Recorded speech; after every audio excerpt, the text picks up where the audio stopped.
మనం ఇటు కోరుకుంటాం, కానీ యేసయ్యకి ఎక్కడా ఉంది తెలుసా? దుష్టుడు తన దుష్టత్వంలో మరణించకూడదు, దుర్మార్గుడు దుర్మార్గతలో మరణించకూడదు. చూడండి ప్రేమ బిడ్డలారా, వాడు తన ప్రవర్తన దిద్దుకోవాలి. ఈరోజు చాలామంది క్రైస్తవులకు, మనుషులకు నచ్చంది ఏంటో తెలుసా? దిద్దుబాటు అసహ్యం.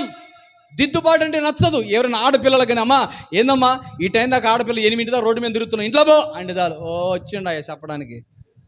ఏందంట ఏమన్నా పిల్లగాల, రే ఎందుకురా రోడ్డు మీద తిరుగుతున్నావు, ఆ కటింగ్ చేసుకోరాదురా, ఆ కొబ్బరిని పెట్టుకోరాదురా, ఏందిరా అంటే ఇక ఎప్పుడు మా మీద పడేస్తాడండి మా అయ్యగారు, ఇక మా మీదే ఆయనకి, అయ్యో నా మంచిగా చెప్తుండే కదా అని ఆలోచన ఉండదు.